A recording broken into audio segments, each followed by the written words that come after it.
Voyons maintenant ce que recouvre l'évaluation diagnostique. Alors, on l'a dit dans la phase antérieure, l'évaluation diagnostique permet de faire un état des lieux des acquis des apprenants au regard d'une compétence que l'on souhaite travailler.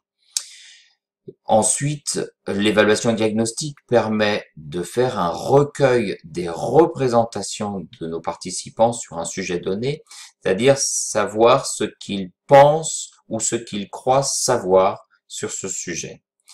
Alors, l'évaluation diagnostique apporte des bénéfices au formateur comme à l'apprenant. Au formateur, ça lui permet de situer chaque apprenant au regard de la compétence qui va être travaillée et de pouvoir apporter éventuellement ou d'envisager des réponses individualisées.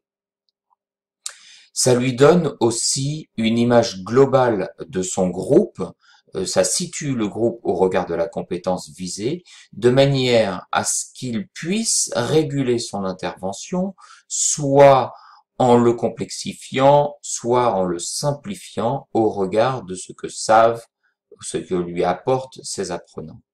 Pour les apprenants, cette évaluation diagnostique permet d'abord de valider ce qu'ils savent et éventuellement, en cas de manque, de pouvoir définir des besoins éventuels. Alors, nous l'avons vu, cette évaluation diagnostique, elle se situe en début de dispositif, qu'il s'agisse d'une formation, d'une unité d'apprentissage ou d'un cours. Alors, pour qui est-elle faite?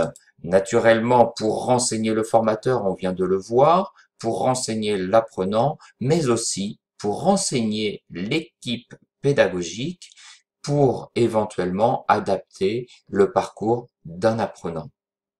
Alors, comment est-elle mise en place, cette évaluation diagnostique?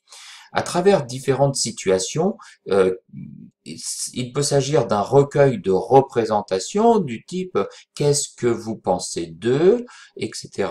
Ça peut être une situation de production où l'on demande aux apprenants de produire quelque chose. Ça peut être tout simplement un dispositif de questionnement. Ou alors, ça peut être le fait de recourir à une technique d'animation pour faire que les participants s'expriment sur un sujet ou une compétence donnée. Le rôle du formateur dans cette évaluation diagnostique, c'est tout d'abord de proposer la situation qui va permettre de recueillir ces représentations ou de faire cet état des lieux. Ensuite, de recueillir de l'information au travers de cette situation et de l'analyser pour pouvoir ensuite réguler son intervention. C'est ce que l'on a vu dans les bénéfices.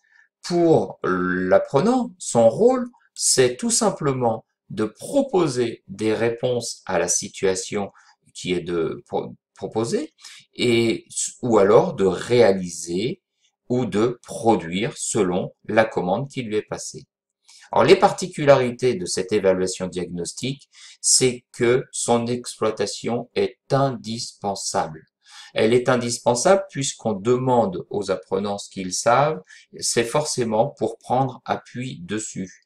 Ensuite, je dirais que cette évaluation, elle est indispensable dans le sens où elle répond aux principes premiers des principes andragogiques, c'est-à-dire que tout adulte a une expérience et une histoire et que la formation prend nécessairement appui sur ce que savent nos apprenants.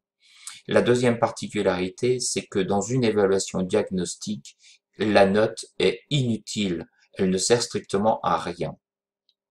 Alors si on voit un exemple de d'évaluation diagnostique dans le cadre d'une formation de formateur, elle pourrait donner lieu à ceci. Si on prend l'évaluation, la compétence, pardon, évaluer les acquis des apprenants. On peut avoir un objectif pédagogique qui serait d'être capable de mettre en œuvre une évaluation diagnostique.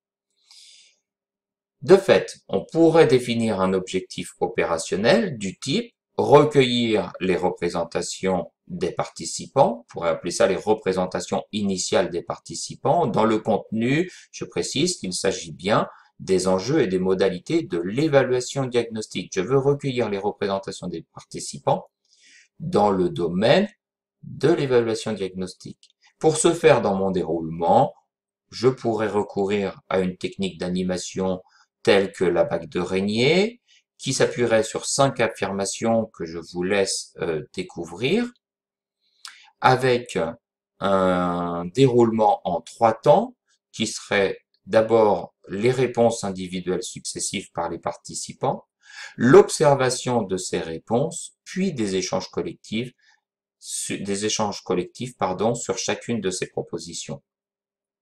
Le mode de regroupement, voilà, ça serait réponse individuelle durant 5 minutes, puis les échanges collectifs durant 10 minutes.